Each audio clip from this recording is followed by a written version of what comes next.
사랑이라는 단어를 많이 사용하는데 사실 이해하기는 좀 어렵습니다. 태어나서 이 사랑이라는 단어를 많이 사용하다가 첫 번째 사랑할 때 이 사랑이 뭔지 경험하게 되죠. 그때 그 충격, 그리고 감정이 저는 없다고 생각했는데 감정이 막 바뀌어요. 사람이 이렇게 막 그냥 정신줄 놨나 싶을 정도로 감정이 바뀌고 여러 가지 것들을 경험하게 됩니다. 이럴 땐 사실 주변 사람들이 뭐 눈에 콩깍지가 꼈다라고 얘기도 하고 너네들 너무 저기 꼴 사나워 그런 말 해도 안 들리죠. 그래서 한국말 그런 말이 있죠. 이 아름다운 바퀴벌레 한 쌍이야. 그래도 뭐 화나지도 않고 행복해요. 전혀 경험을 못 하셨나요? 꼭 한번 해보시길 바랍니다. 인생을 살면서 그런 첫사랑을 한번 해보시면 사랑이라는 게 있더라라는 걸 알게 되고 하나님의 사랑이 어떤지 조금이나마 경험할 수 있고 또 바라볼 수 있습니다. 그래서 첫사랑하는 것들이 반드시 필요한데 제가 지금 결혼한 사람들한테 얘기하는 거 아닙니다.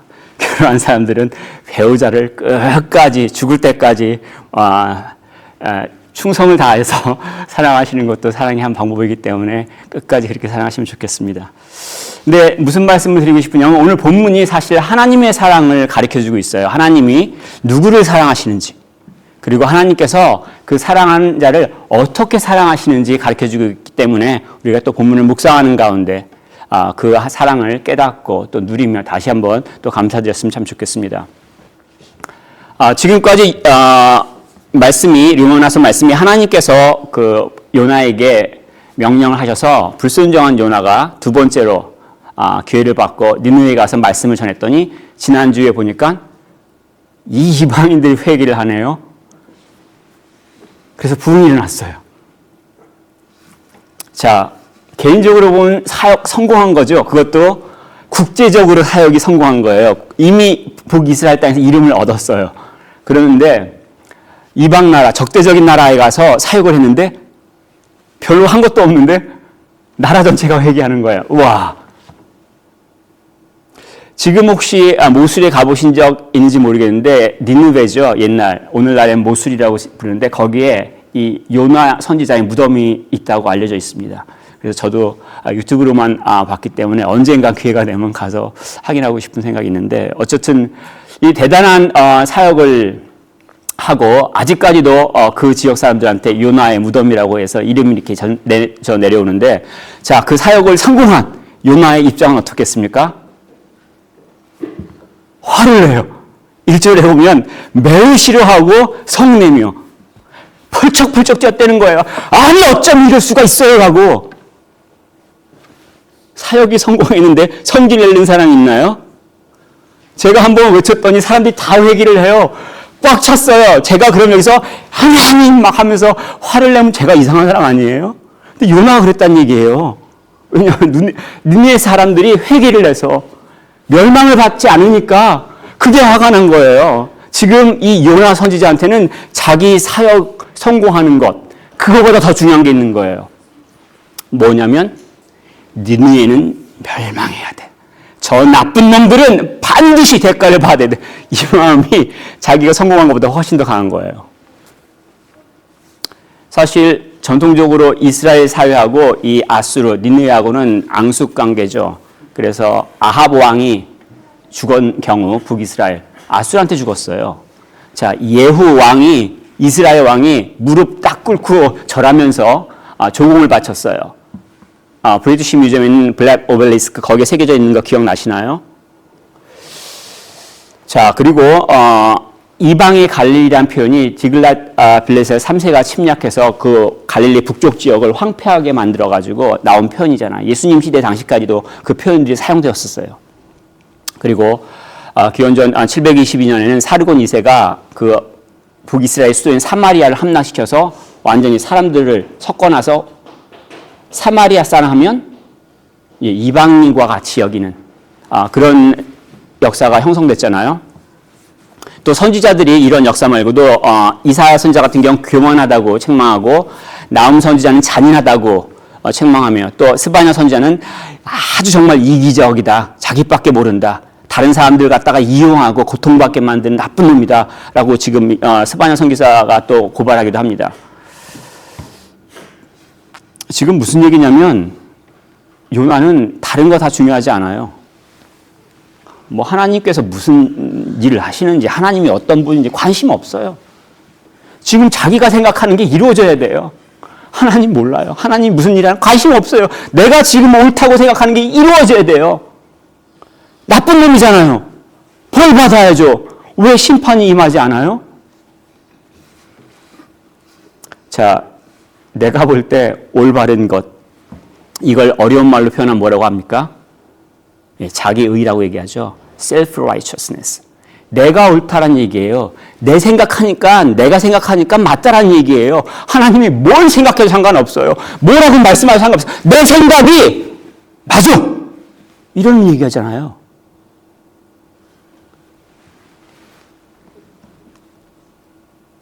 자기가 맞다고 얘기를 하죠. 근데 하나님은 그러면 틀려요? 지금 하나님께서는 요나 선지자를 보내신 이유가 뭡니까? 죄를 지었으니까 심판의 메시지를 전달하신 거잖아요.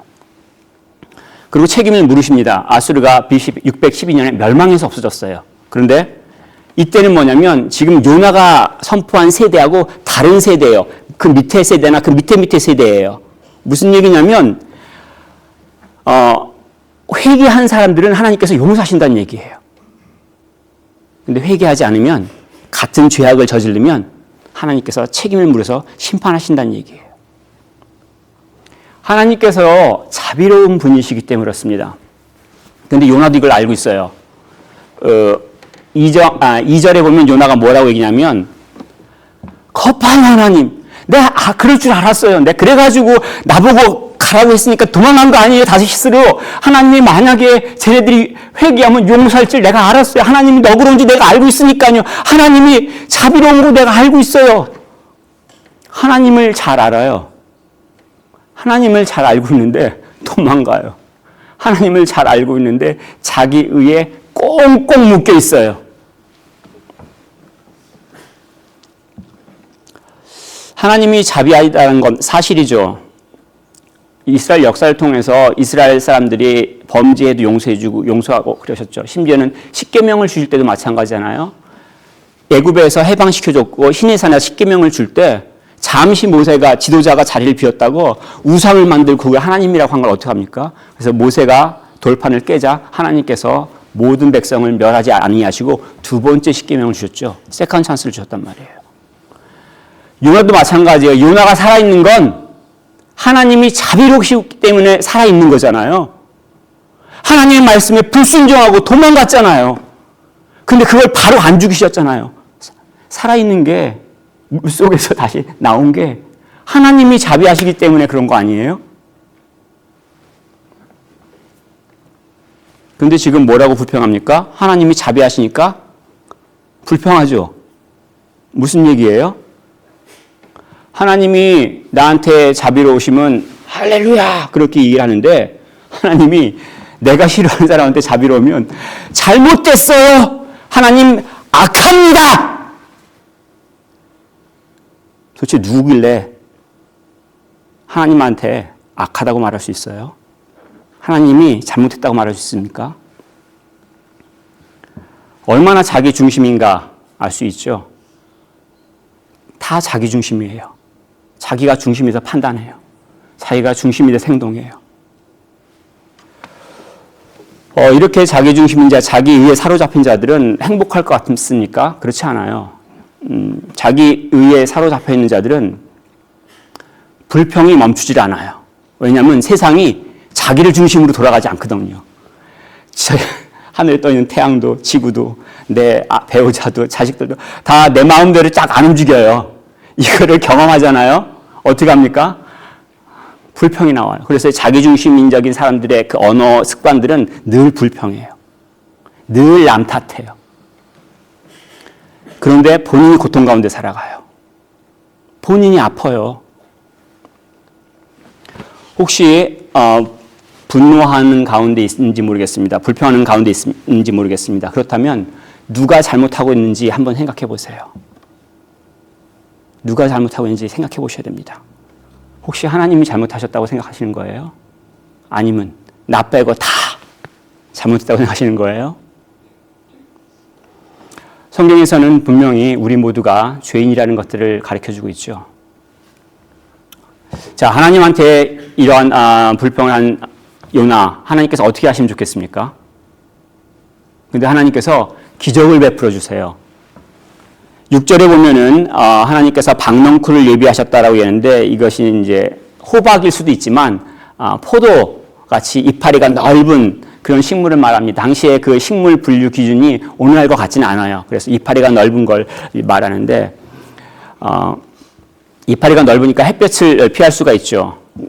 그쪽 지역에 가신 분들은 모르겠지만 굉장히 뜨거워요. 뭐래도 막으면은 굉장히 따뜻하죠. 그래서 두꺼운 천이라도 온몸을 다 감으면 오히려 시원함을 느낄 수가 있죠.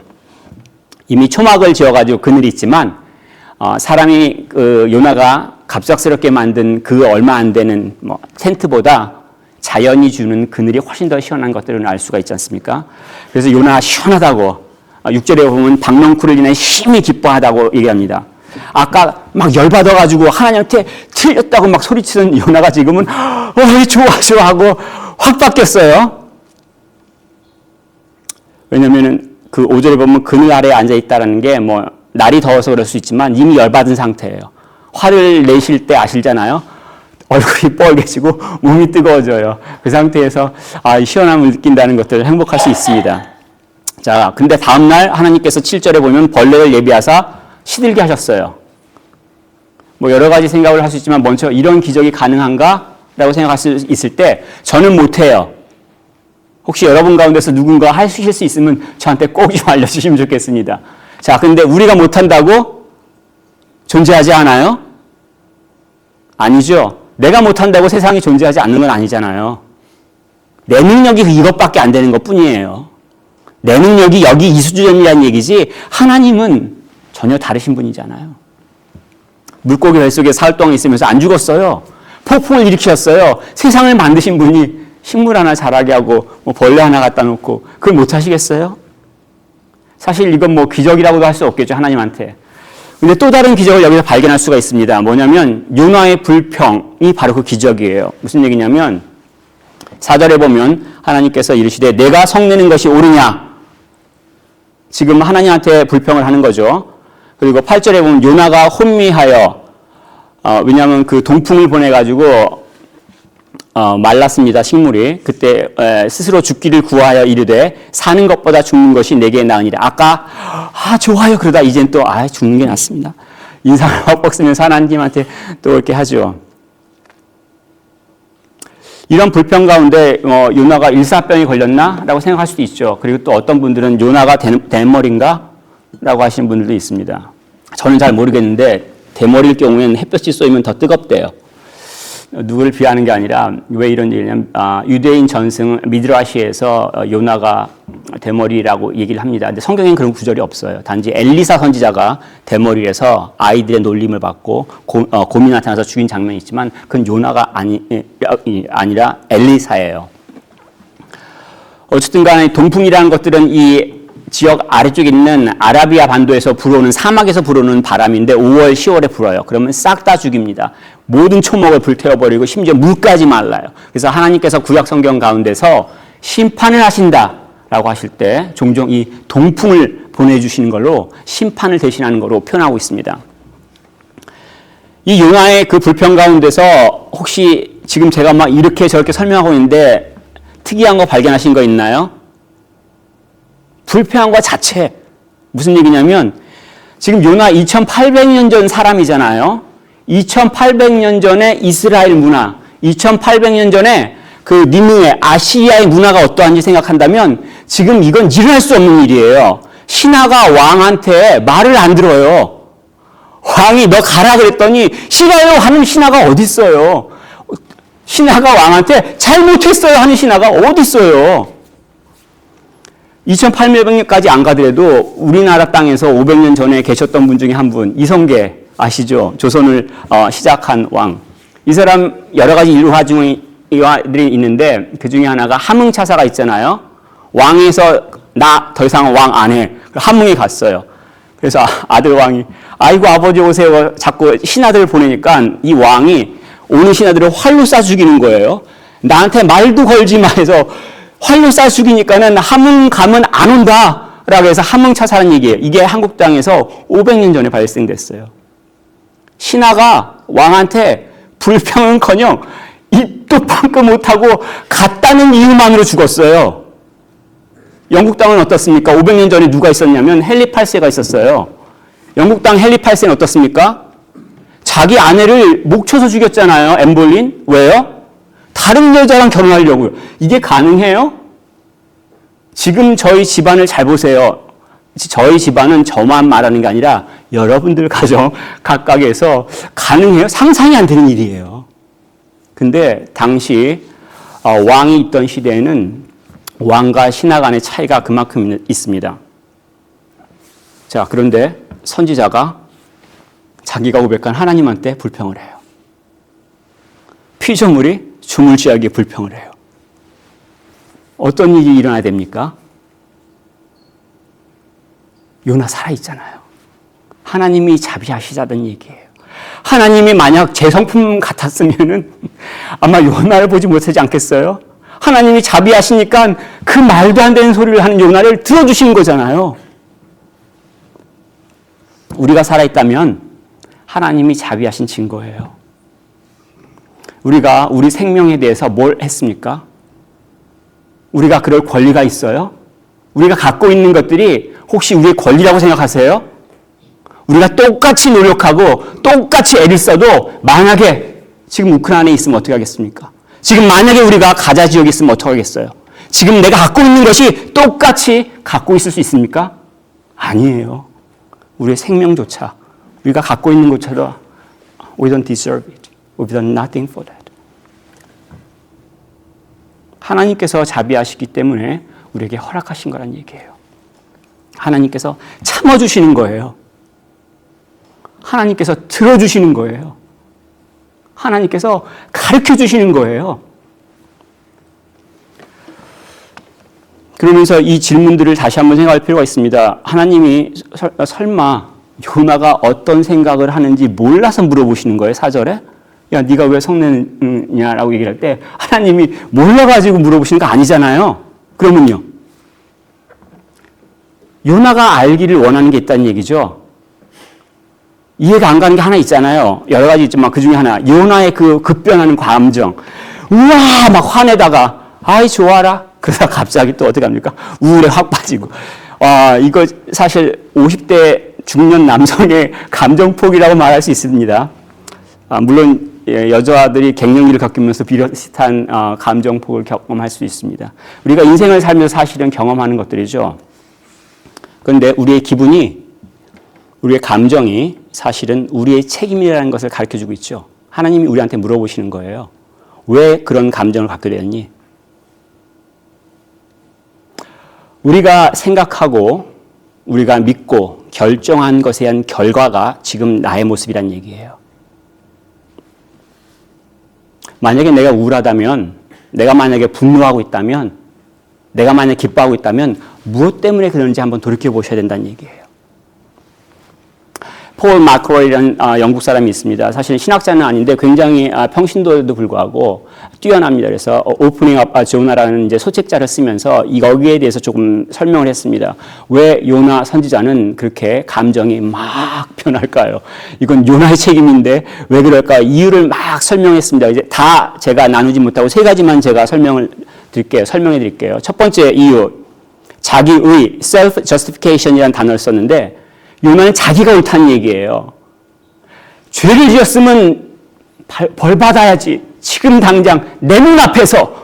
그게 자기 생각이에요. 근데 안 이루어지니까 못 견디겠는 거예요. 그러니까 화가 막 난 거예요. 하나님 왜 그럽니까?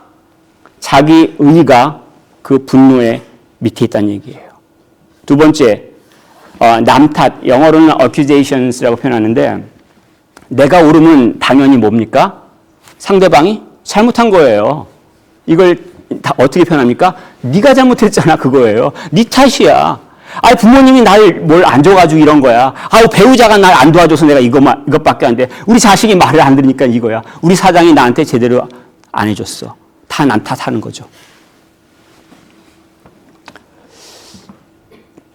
요나의 경우 하나님이 틀리다고 주장을 합니다. 하나님이 자비하신 것이 잘못됐다고 주장하죠. 자기도 하나님의 자비하심 때문에 살아있는데 얼마나 모순된 삶이고 얼마나 배은망덕한 모습인지 우리가 볼 수 있습니다. 세 번째 꼽는 것들 중에 하나가 뭐냐면 isolation이라고 표현하는데 고립을 말합니다. 무슨 얘기냐면 5절에 보면 요나가 성 밖으로 나가요. 자기가 선포했던 회중들, 교인들이 여기 있는데 꼴 보기 싫다고 혼자 나가요. 에이, 내가 저런 원수들과 함께 있으니 내 차라리 밖에 나가서 오겠다고 성 밖으로 나가서 이렇게 안망 하나 보고 있습니다. 자, 여기서 뭘 볼 수 있냐면 우리 사람은 함께 있으면 부딪혀서 힘들어요. 사실이잖아요. 심지어는 내가 사랑해서 결혼을 해도 가끔씩 디스어그리먼트가 발생하잖아요. 그런데 그래서 내가 혼자라. 그렇게 있으면 어떻게 됩니까? 우리 지난 코비드 때 경험했죠. 팬데믹으로 인해서 어떤 일들이 발생했냐면 수많은 문제들이 발생했는데 정신병들이 많이 발생했잖아요. 우울증 환자들, 성격이 막 감정이 변하는 것들, 막 주저앉는 거. 나한테 아무도 뭐라고 안 했는데 내가 스스로 주저앉아요. 그래서 히브리서 10장 25절에 뭐랍니까? 예. 모이는 것들을 패하지 말고, 예. 모이라고 하고 있잖아요. 그 모이는 게 자기가 좋아하는 것 때문에 모이는 게 아니라 믿음 때문에, 말씀 때문에 모이는 걸 말합니다. 자, 요나의 분노에 대해서 하나님께서 답변을 하십니다. 답변 자체가 기적이라는 얘기입니다. 평등한 관계가 아니에요. 창조주가 어떻게 피조물에게 답을 하십니까? 오늘 너무 우리가 평등 강요를 하죠. 근데 사실 우리도 그렇게 안 해요. 우리 자식이 말을 안 들으면 우리는 어떻게 반응합니까? 보세요. 그게 평등합니까? 자식이 말을 안 들을 때 우리가 쏟아붓는 그 분노가 평등한 관계예요? 아니잖아요. 심지어는 우리는 상관도 안 하고 야, 넌 너대로 살아. 부모로서 책임도 안 하잖아요. 얼마나 무책임한 자예요. 근데 하나님께서는 자비하시죠. 하나님께서는 들어주시고 가르쳐 주십니다. 우리의 마음이 혹시라도 아프다면, 우리가 고통받다면 그걸 어디다 쏟아부어야 되냐면 사람이 아니라 하나님께, 자비하신 하나님 앞에 그 마음을 쏟아붓는 게 필요해요. 그 쏟아붓는 가운데 은혜가 시작되는 것들을 경험하게 될 것입니다. 하나님께서는 이 요나의 기도 가운데, 분노 가운데 질문을 이제 두 번째로 하시는데 9절에 또다시 질문합니다. 내가 이 박넝쿨로 말미암아 성내는 것이 어찌 옳으냐 하시니, 이 두 번째 질문을 통해서 여전히 하나님께서 가르쳐주고 싶으신 것이 있다는 것과 동시에 참 하나님 성품이 저희와 다르시네요. 어찌 그렇게 참으십니까? 그러니까 하나님의 품격이 다르시다는 얘기예요. 우리 같으면 야, 이 무식한 놈아, 이 말귀도 못하는 놈아, 넌 생각하지도 마라. 내가 하라는 대로 해. 그냥 해. 이게 우리의 본성인데 참으시고 다시 질문하시죠. 뭘 가르쳐 주시는 거죠? 요나가 사랑하는 거. 요나가 9절에 답변할 때 내가 성내어 죽기까지 할지라도 옳으니라. 무슨 얘기예요? 지금 박넝쿨이 피들어져서 자기가 햇볕을 바로 쐬고 갑갑해서 지금 일사병으로 죽게 됐으니까는 화가 나는 거예요. 자기가 아낀 건 뭐예요? 박넝쿨이에요. 없어지니까 깨닫는 거예요. 고통스러우니까 내가 뭘 좋아하는지 알게 되는 거예요. 한 것도 하나도 없잖아요. 자, 그러면서 동시에 하나님께서 사랑하시는 것이 무엇인지도 알게 됩니다. 하나님께서는 당신의 지으신 피조물들을 사랑하시죠. 11절에 하물며 이 큰 성읍 니느웨에는 좌우를 분별하지 못하는 자가 12만여 명이요 가축도 많이 있나니 내가 어찌 아끼지 아니하겠느냐. 좌우를 분별하지 못한다니까 왼쪽 오른쪽 구별 못한다는 얘기잖아요. 우리 애기들이 지금은 아니에요. 지금은 성인이라서 저보다 똑똑하고 영어도 잘하지만 우리 어릴 때는 자 오른손 줘봐 그러면 이걸 내주고 왼손 줘봐 그러면 오른손 내주고 구별을 잘 못하잖아요. 그래서 일반적으로 어린아이를 가리키는 표현이긴 하지만 히브리의 그 문학에서 고대에선 관용어로 어른이지만 선악을 구별 못하는 사람을 말합니다. 말은 겉으로 볼 때는 어른이에요. 근데 뭐가 옳은지 뭐가 틀린지 구별 못하는 사람들을 만난다는 얘기예요. 어쨌든 간에 이것을 어린아이로 보든지 어른으로 보든지 그 많은 사람들이 니느웨에 있었다는 사실을 알 수가 있습니다. 그리고 우리 가운데 보면은 사실 지금 니느웨 사람들이 좌우를 분별 못한다. 무엇이 옳고 무엇이 틀린지 모른다라고 말할 수 있지만 요나는 어때요? 요나는 무엇이 옳은지 무엇이 틀린지 알고 있습니까? 자기 딴에는 알고 있잖아요. 지금 당장 멸망시키는 것이 정의입니다. 하나님 잘못했어요. 자기가 뭔가 알고 있다는 얘기 아니에요. 근데 사실은 이 가운데 니느웨 사람만 좌우를 모르는 게 아니라 요나도 무엇이 옳고 무엇이 그런지 모르는 사람이에요.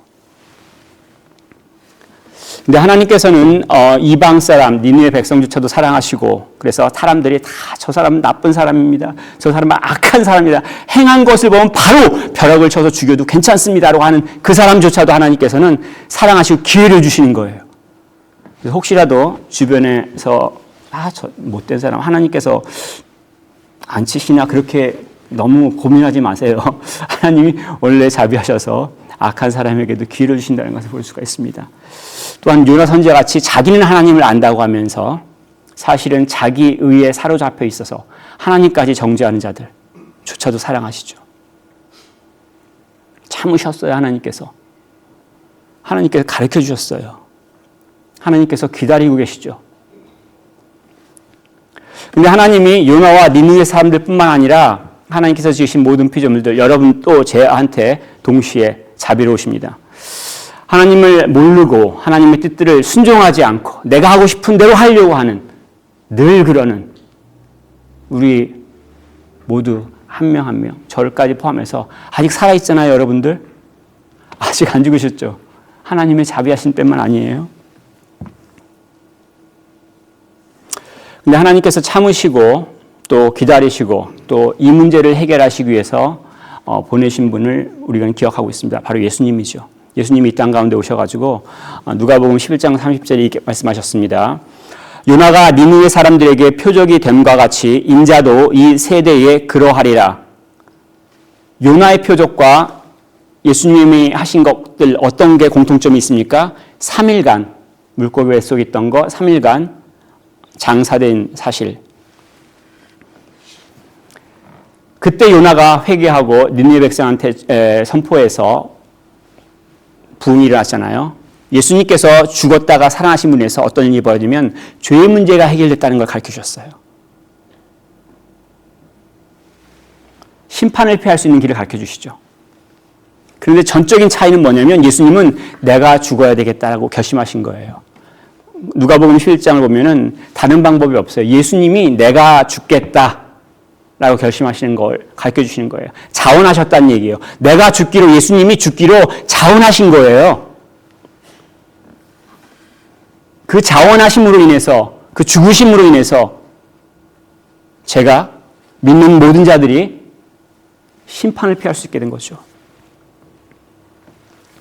하나님의 사랑, 주님의 사랑을 볼 수가 있잖아요.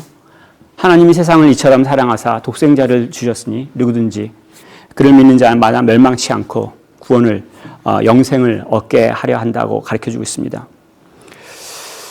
그 세상 가운데 있는 저 그리고 그 세상 가운데 있는 여러분들이죠. 또 우리만 있는 게 아니죠. 이 세상에는 많은 사람들이 있잖아요. 그리고 하나님께서는 잃은 양 한 마리를 찾기 위해서 수고하시는 분임을 가르쳐주고 있습니다. 이 요나서가 마지막으로 끝날 때 독특하게 결론을 어떻게 맺고 있냐면 질문으로 끝나고 있습니다. 11절 보면은 이건 질문이에요. 요나한테. 하나님께서 사랑하시는 바가 있다는 걸 가르쳐 주셨죠. 요나의 답변이 무엇이 되겠습니까? 지금 니느웨는 회개와 또 부흥을 했고 이것을 보고 요나가 불평을 합니다. 자기 의에 사로잡혀서 사실 선지자라고 부르기도 좀 어렵죠. 근데 만약 우리가 불평하고 있다면 자기 의에 사로잡힌 증거예요. 우리가 갖고 있는 것, 자격이 있어서 갖고 있는 것들이 아니고 우리가 갖고 있는 것 중에 혹시라도 좋은 것이 있다면 회개해야 합니다. 우리가 자격이 있어서 가진 것이 아니고 우리가 능력이 있어서 가진 것이 아니라 하나님께서 주셨는데 나는 그게 내 거라고 생각하는 거예요. 배우자가 만약에 믿음이 좋다면 회개하셔야 되고요. 자식이 만약에 뛰어나다면 회개하셔야 됩니다. 만약에 먹고 살 수 있다면 회개하셔야 됩니다. 우리가 한 것 어느 것도 우리가 자격이 있어서 우리가 생명을 갖고 지금 살고 있는 거 아닙니다. 하나님께서는 사랑하시는 분이죠. 이방인조차도 자기 의에 사로잡힌조차도 내가 생각할 때 정말 나쁜 사람이라고 하는 사람도 기다리시고 돌이킬 기회를 주십니다. 참으시고 가르쳐 주시고 또 스스로 자원해서 주님을 따르길 기다리고 계시죠. 하나님께서 사랑하시는 이들을 향해서 여러분들은 뭐라고 답할 수 있습니까? 요나에게 하신 질문을 여러분들한테 하시면 여러분은 뭐라고 답하시겠습니까? 하나님이 정말 사랑 같지도 않은 사람을 참으시고 기다리시고 사랑하시는다. 그거 어떻게 생각하니? 뭐라고 답하시겠습니까? 여러분의 답이 여러분의 삶과 또 우리 교회의 삶 가운데 드러납니다. 우리 모두가 예, 당연합니다. 저도 주님을 사랑합니다. 저희가 주님을 사랑합니다. 이러한 고백을 할 수 있기를 원합니다. 그리고 그런 삶을 살 수 있기를 축복하며 권면하겠습니다.